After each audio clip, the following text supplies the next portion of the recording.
Entre héritage mémoriel et devoir de transmission, petite fille, petit-fils de déportés témoignent. Comment découvrent-ils le passé familial ? Comment portent-ils le récit de leurs ancêtres ?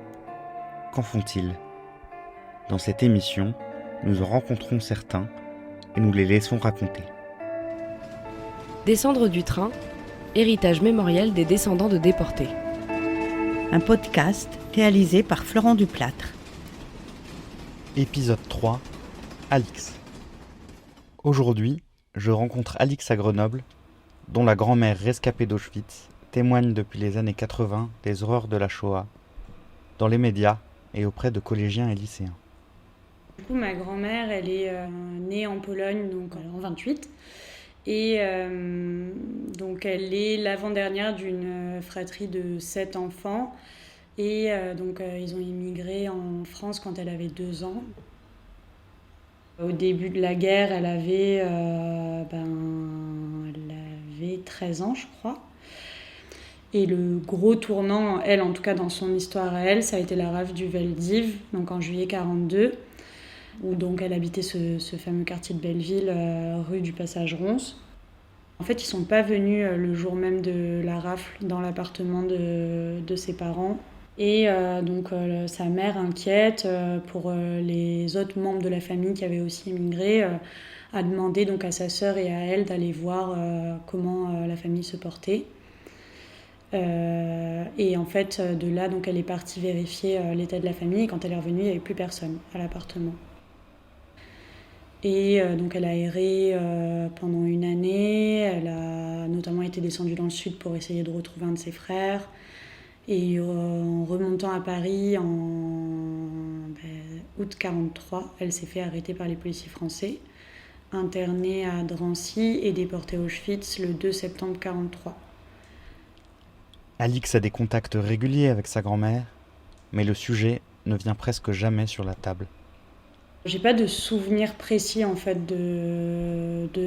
on m'a dit il faut qu'on parle de ça, mais je crois qu'en tout cas on me l'a jamais vraiment annoncé frontalement en fait.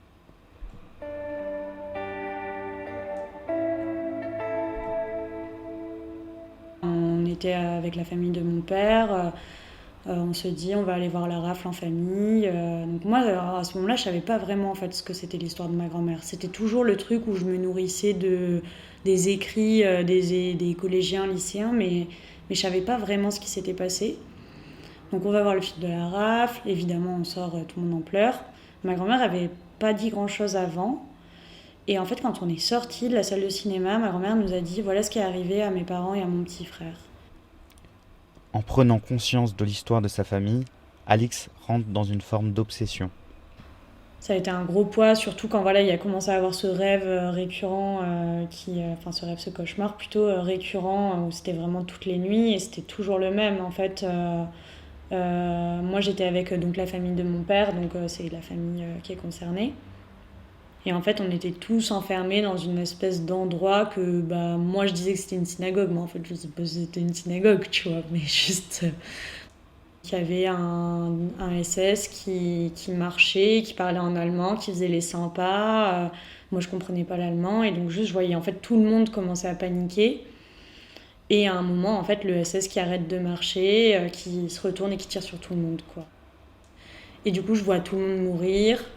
C'est évidemment un truc dramatique, hein. Je vois les habitants mourir, après ma famille petit à petit, et à la fin il reste que mon père et moi. Et donc mon père se fait tirer dessus, et moi je me fais viser, je vois la balle sortir et arriver sur moi, et je me réveille au moment où elle va m'impacter, quoi, en gros. On est tous très au courant de tout. Et puis voilà, quand je lui demande des choses sur la famille et tout, elle me répond, mais on n'a pas de discussion vraiment sur sa déportation. En fait, c'est ça, tu vois, là, ma grand-mère, elle va avoir 96 ans en janvier. Et voilà, moi j'en ai 27 aujourd'hui. En fait, je sais que là, c'est les dernières années qu'on passe ensemble. Mais je pense que il y a tellement une pudeur et un tabou de famille qui s'est créé que désolée. Que du coup, ouais, on n'en parle pas, quoi. Mais du coup, on n'en parle pas et ouais, c'est hyper compliqué parce que tu te dis, bah, en même temps, je sais déjà tout, tu vois. Enfin, finalement, qu'est-ce que je vais lui demander de plus? Enfin, mais je crois que ouais, c'est compliqué le fait de pas en parler vraiment entre famille, quoi.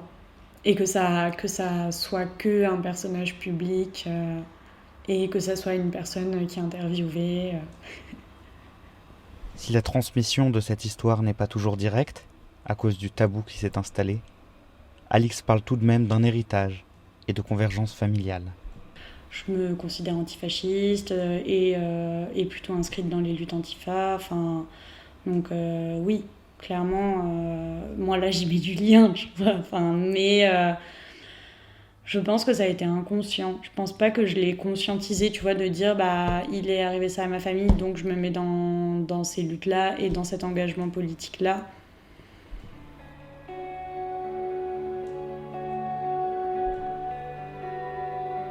Rien que tu vois, quand je réfléchis à avoir des enfants, je me dis, bah, j'aimerais peut-être bien que, ouais, je sais pas, mes enfants, ils aient un héritage, tu vois, que ça soit, je sais pas, parce que du coup, quand j'ai fait des recherches sur la famille, j'ai trouvé, tu sais, des noms d'arrière-grands-parents, je me dis, ah, bah, voilà, peut-être, tu vois, leur donner ce prénom-là, enfin, en fait, qu'il y a un truc que ça soit pas perdu, quoi, et que ça se transmette. Je crois que pour moi, c'est important que ça se transmette.